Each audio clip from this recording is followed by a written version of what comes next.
All right, good afternoon. Welcome back here to Trader Minute. Great to have you aboard.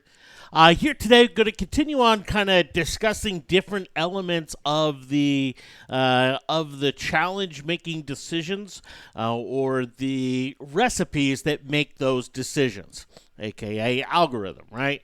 And today we're going to go talk about the ATR method. And here on the spreadsheet, you can see it's kind of just right here on the front. After this video, I will load the link right here so you can access it anytime. Same with as we did with sorting methods. We discussed those. That video link is in here as well that you can access there anytime. So the ATR method, a very flexible method, right? Very flexible method. It can be altered here and there, but it tends to move as the market itself changes dynamics, right?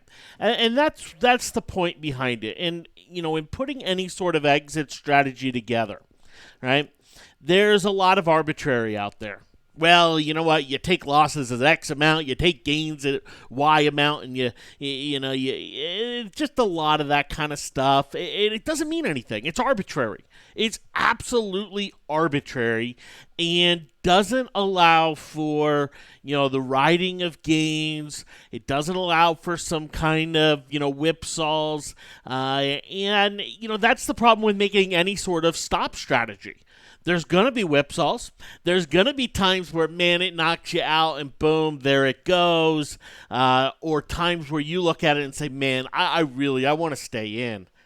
But your stop method saying, nope, you got to be out, right? There's always going to be that in any type of stop method. But this stop method was designed for a specific purpose. Because challenge trades aren't just any trade. They aren't just a trade that you go out and say, well, is this stock going to go up or down tomorrow? Right? They're looking for trend. When you go look at successful challenges, most of the trades aren't winners. It's not a case of, well, boom, man, we just had 80% winners, and so now challenge went gangbusters. In fact, in the challenge that went to 49K, less than half the trades were gains. Right? Less than half were gains. The idea behind the challenge is trend and finding and riding trend. And so a stop method needs to be able to handle that.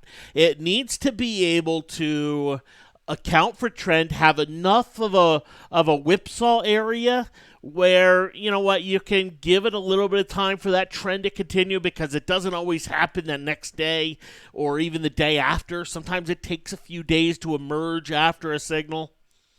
But it has to be tight enough to protect from, serious loss. And it has to be structured enough that you can ride a big gain, right? Where you can ride a big move in the stock where, you're not sitting there going, all right, is today the top, is today the top, is today the top? Or, if you're riding the downside, is today the bottom, is today the bottom? And so this method has been developed with those things in mind. Designed to deal with trend trades. This does not work very well when you're dealing with oscillations. It's not an exit strategy that works very well for all trades out there. It's not an exit strategy that works for top picking and bottom picking or day trading, right? This is an exit strategy designed for the challenge, for trend challenge trades, and designed for options in the 30 to 60 day basket. We are applying it right now to the 14 and 20 day basket test, right? And showing those. But this exit strategy, it's not the greatest for this shorter term basket. And you can kind of see with some of the whipsaws there, it's too loose. It's designed for this test 3 basket here, and I'll show you exactly why, and I'll show you kind of how you could tweak it a little bit. But ultimately, as we run, as we take this live, right, the expectation that I have is that we're going to be taking it live with this 30 to 60 day first strike in the money type of methodology, and so want to have the best stop method for that. Okay. Very simple method. What does ATR stand for? Well, ATR stands for average true range, right? Average true range. So let's go take Netflix. Since in Netflix right now, right? Well, at least in the short-term basket, not in the larger basket, or the small, or not in the 30 to 60 day basket. Right? We got a bear trigger on Netflix yesterday. All right. Great. Stock's up today. Okay. What do we do? How do we handle this, right? Well, we're going to go take a look at the ATR because yesterday we got a signal that the stock has a good chance of trending or having an emerging trend, okay? And down here under the indicators, average true range ATR, we're going to use 14-day. Now, we can adjust this parameter to 28 days or something of that nature, where it looks at those, the last 28 days versus 14 days. I'll show it to you what it looks like, right? Here's the difference. 14-day is 10.38. 28-day is 10.64. It's not a big difference. Most of the time, there won't be a big difference. But the 14-day is going to be a little more sensitive to recent activity or recent changes in the market, recent, ongoings with that stock, how volatile it has been. We could come in and we could add, and this is something I've experimented with, you could tighten this to a 7-day ATR. And when we tighten it to a 7-day ATR, we get a little bit of a difference, right? 11. What's this tell us? Well, this tells us that the average true range has actually been on the rise in the last week. But in the last 2 weeks, it's actually been on the decline from what it's been in the last month. All right, so there's not a huge, massive difference here. There's not it's not going to be something that is going to, if we use the 14-day, this is going to be so much better than the 28 or so much better than the 7. But the ATR, it's designed to kind of look at what's the average range on the stock over a given period of time. And if the stock is trading within that range, the idea is that it's not really changing its stripes, right? It's not really doing anything different. But if it starts to trade outside that range, well, something's going on. Something's happening. Something different is happening, here overall, right? So that's the ATR. It's a very simple indicator, very simple calculation, and, not a whole lot of, super complexity to it. But my favorite thing about it is it changes as the nature of a stock changes. Here's Netflix back in November. $17 ATR. Now it's $10. That's a big difference. That's a big difference. Well, the market was a little different back here in November. The swings in the market in individual stocks were significantly greater. And so to a $5 move back then was not what a $5 move is right now. A $10 move in November is not what a $10 move is today. And as we go forward, market conditions are going to change, right? We're going to go back to periods where there's going to be higher ATRs or higher volatility. And so what will happen is this stopping mechanism will adjust here for those periods of time. What we will also see is we will see implied volatility on options increase when the ATR increases. So it dampens our delta or our change in option price per dollar moved in the stock. So if I'm using, and I'm frank, if I'm just looking from a pure stock standpoint, I'm probably not going to use the ATR. I'm probably going to use another measure. But if I'm looking to apply options, which is what we're doing for the challenge, The ATR method works really nicely because it has a kind of self-adjustment to the option value, and in this 30 to 60-day period, kind of keeps it around that 30% risk per trade. It's not automatic. It's not every single trade is 30% risk, but it keeps it about that level despite the implied volatility, rising in a big way. All right. It doesn't do that for the shorter term basket for the 14-day options. It does do it for the month to 2-month options here with the ATR. All right. So that's the ATR. Very simple, very easy to find, very easy to calculate, and not a whole lot of drama there. Right. So what's the method? Get into a trade. Right. And step one, close a losing trade on a 1 ATR move from entry. What does this mean? Well, if the stock moves one average true range from the price of the stock when the challenge entered the position, boom, it's gone. There's no debate. There's no, well, I think this or I think that. Nope, it's gone. Why? Well, let's come here to Nike. Right? Well, let's come in here to Nike. Good example here. Right? Here's Nike down here. Got the bearish signal, 4 contracts, got in at 217, and here's the stock exit level, 85.72. Right? So if we come in here to Nike, 85.72, right? Here's where Nike created the bear signal, right? The next day, it popped up over that average true range. What's that saying? That is saying something different's going on. There's a change here. It doesn't necessarily mean a bull signal, right, on the algorithm, because the algorithm is going to be a little bit tighter than the stopping, methods. But it says there's a high probability of change. This has now moved a full average true range in the opposite direction. The chance of some sort of heavy, strong emerging trend in the other direction is significantly elevated, because that's what we're looking for. We're looking for trend emergence, right? We're looking for trend emergence. And so, sometimes that signal is going to come in. We got the 3-7 downside crossover. We had several indications to suggest the trend was going to emerge to the downside, got in, and boom, very quickly those changed. Not the signal of trend emergence. The trend emergence was still high, but the trend direction switched. And so this one average true range, it's a really kind of good area to say, you know what, something different's happening here. There's a good probability that something just is changing. So need to move on.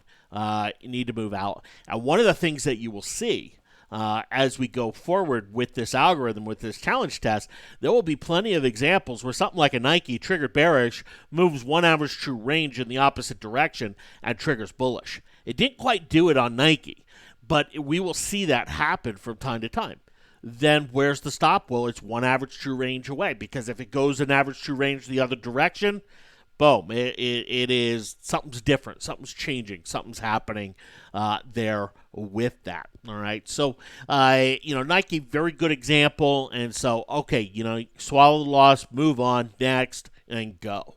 And that should keep, or that will keep, this kind of 30 to 60 basket in that kind of 30% risk per trade, kind of approximate risk per trade there with it. There will be those times where, the move is just a little too big, to keep it within those parameters.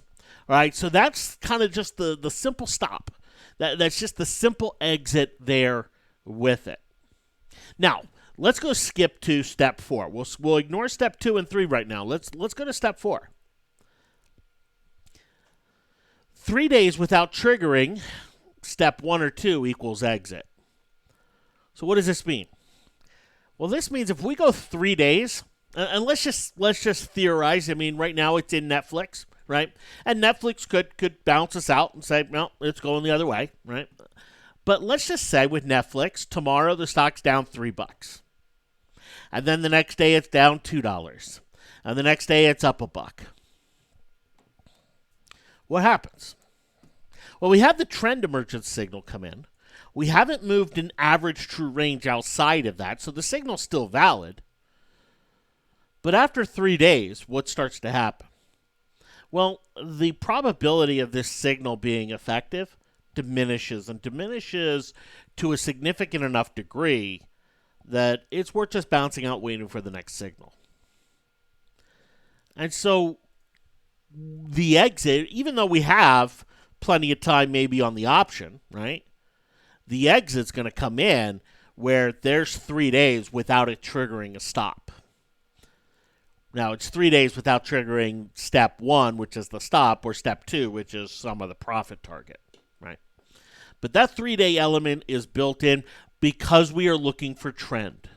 All right, because we are looking for trend. This is not an investing type of application. This is not something where you can go and apply it to a long-term investment or a long-term call or put spread or something like that. This is designed for challenge trades. Guess you'll hear me say that just a few times, right? Step 2 here, sell 40% of a profitable trade on a 2 ATR move from entry. What does this mean? All right. Well, here's Netflix. Average true range is about, what was it, about $10, right? So for it to get about 2 average true ranges away from the entry point, it needs to come down here to around 331, right? That's where it gets about 2 average true ranges away. Let me just double check that real quick. I think that's the number. Yeah, 331, right? So that's where it needs to come. That's the first profit target, right? When it gets here, we take action. And that action is to sell 40% of the position. Now, I know what you're going to say. Well, Jeff, the challenge only made 1 contract. You're right. It's only in 1 contract. In that case, where it can't sell a partial, it exits the position. Just a full-on exit. Right? That's kind of the early start. As a challenge grows, right, you're now into more contracts and you have that more flexibility to really kind of let things run. And so what this does is it keeps kind of early in the challenge, kind of keeps things, throttled a little more conservatively, and as the challenge grows, a little more aggressively. But 40% out. Now, this is a number, I've played with 2 numbers, 40% and 60%. They're 2 very interesting numbers. If you take 60% of the gain off, or 60% of the position, right? 60% of the total position off when you have the gain, your risk of whipsaw, and when a whipsaw happens, it doesn't feel as bad. It's a little more conservative. 40% is a little more aggressive, but it pays a lot bigger when you're right. So what it'll do, 40% will ultimately dampen some of the gains. Because let's face it, some of the stocks, what are they going to do? They're going to come down here and they're just going to sit. They're not going to continue to go. But 40% also continues to kind of allow the riding of this type of move back here end of January or beginning of January. The 40% is a little bit more aggressive. And it is one where I haven't fully decided which one to go with for the 100K challenge when we go live. I know where I'm leaning. I'm leaning towards the 40%. Keep that little bit of aggression in there. But it is something where, if you're doing it yourself, you can adjust that. 40, 60%. There's going to be a difference. Ultimately there will be a difference. But it's not one that, you can say from trade to trade, well, I'm going to use the 40% on this. I'm going to use 60% on this. Right?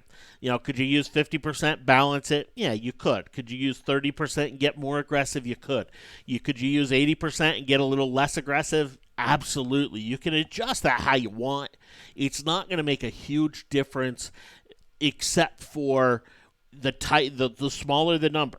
If you're taking 30% of a gain or 40% of a gain or 20% of a gain, your risk factor will be higher, but your reward factor will be, much higher. Since we're looking for trend, because that's ultimately what we're looking for, I want the risk. I want the risk, and I want the reward factor, right? So going to, that's kind of where I look at that. Now, once this triggers, step 1 or step 2, right? Once one of these triggers, we just repeat the steps, right? So let's just say Netflix, tomorrow moves down $2-3. The next day comes down to $3.31. Something happens, it drops down here to $3.31, theoretically. We take 40% of the position. I know in this case we'd have to take 100%, but, theoretically, we take 40% of the position. Now what do? Well, we adjust. Now the new stop is one average true range away from whatever the exit price of the stock was when we took it. So if that was $3.25 by the time we took it, great, right? Now the average true range, one average true range is up here to $3.35. That's our new stop level. Our new profit level is 2 average true ranges away, $3.05. We just do it again.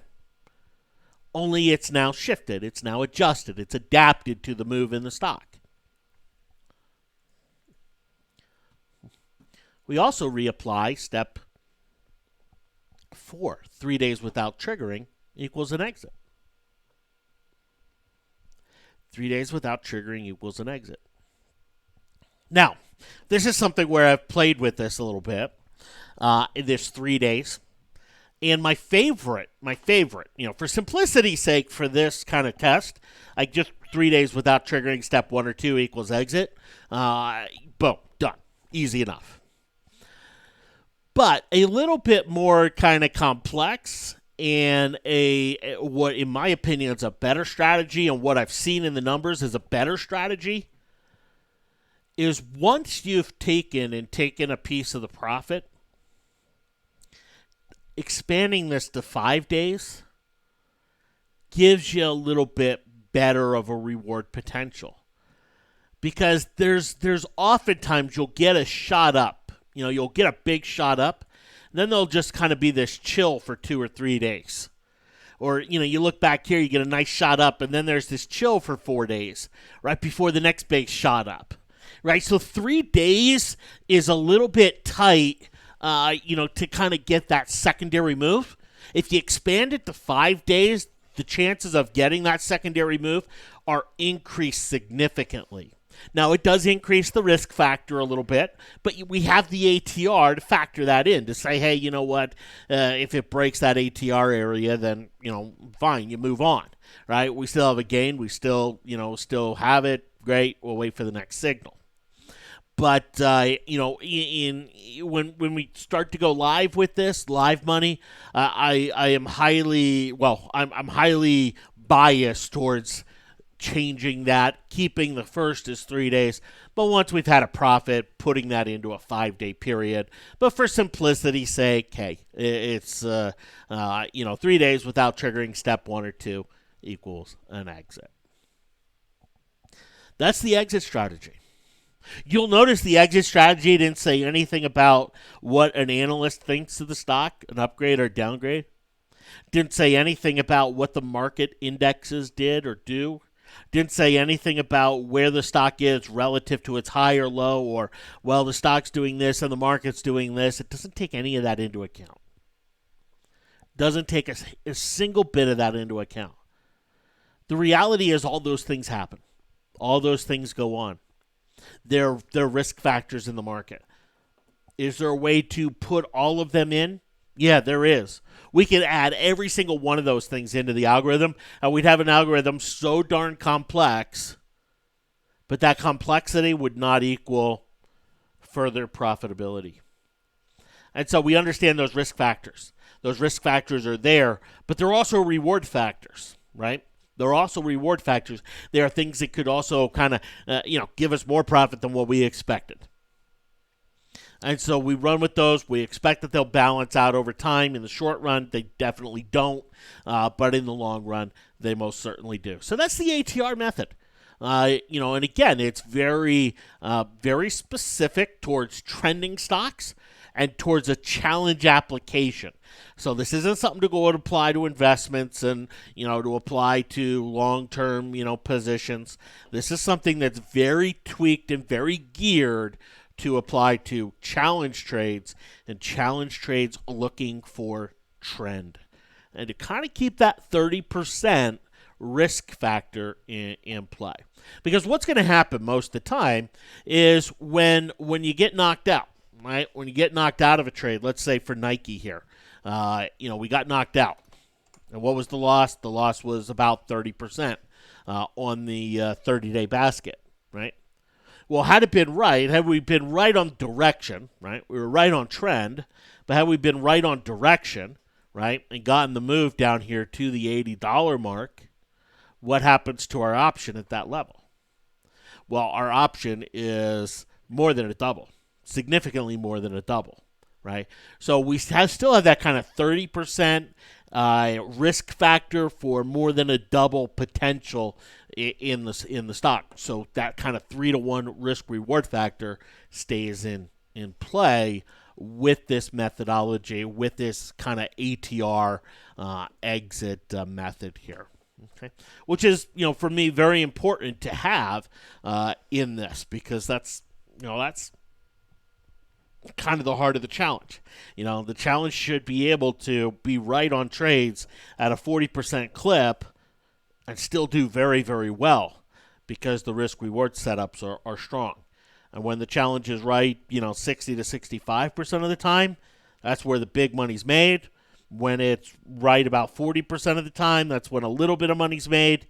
And when it drifts down to about 30%, that's where the challenge just kind of plods along. And when it dips under 30, that's when it goes to zero. And in option trading circles, right, it's not one of those, well, there's a 50% chance stock goes up or 50% it goes down, right? You're looking at direction. There's a 20% chance it goes up, 20% chance it goes down, and a 60% chance it stays flat.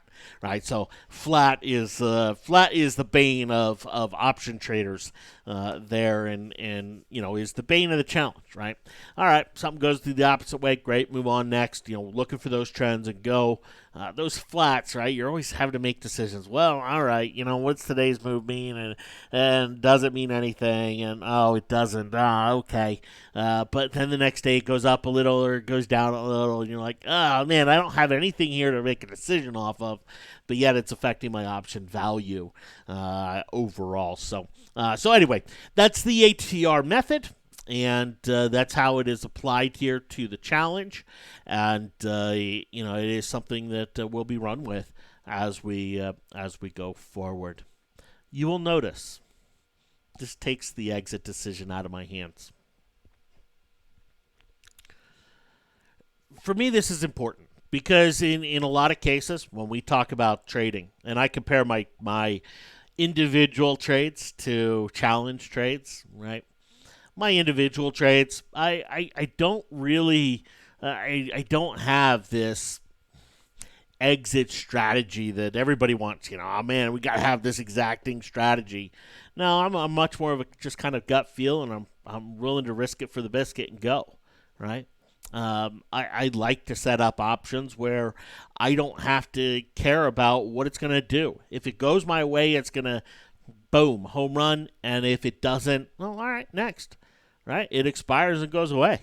I've never had an issue with that. That's kind of the way I like to trade. But in applying it to a challenge environment with other people following along, right? It's one of those, well, what happens? A trade goes against me, and now it's a lot cheaper. And what do people do? They go and say, well, I'm getting it for a lot cheaper than Jeff, and since Jeff is still in it, Jeff must like it, so let me go load the boat. And I'm gonna hit a home run. And the reality is, just because it goes down and I'm still holding it, doesn't mean I like it. It doesn't mean I would go and allocate more money to it. And so I find it very important to have a method. And this has been the most difficult part of building this automation, is the exit strategy, because it has to be there, with other people following along, other people seeing the trades, to where, yeah, I can have my gut feel and I can have my inclinations, but you know what? It has to move on. It has to kind of keep the challenge grinding and going forward, rather than getting bogged down on a trade or two, which is how I've always traded. Which is how I've traded the challenge in the past. And what people forget is even on the successful challenges, there are a lot of trades that went to zero. A lot of trades that went to zero. But obviously, when a challenge doesn't work and a trade goes to zero, it never feels good. Of course, it never feels that great when a challenge does work and a trade goes to zero, as well there. But very important factor, a very important factor, and it's been one of the hardest factors to really sort through, really kind of find something. And I've experimented with a lot of different things, from moving averages to parabolic SARs to pivot points to just some regressions and deviations, and I've just found this average true range method. It's simple, but yet adaptive. And is it going to have some whipsaws? It most certainly will, but for the most part, it will allow us to ride trends and ride trends effectively, but bump us out when that trend isn't emerging. Thanks for hopping on. Have yourselves a great one. We'll talk to you later. Take care.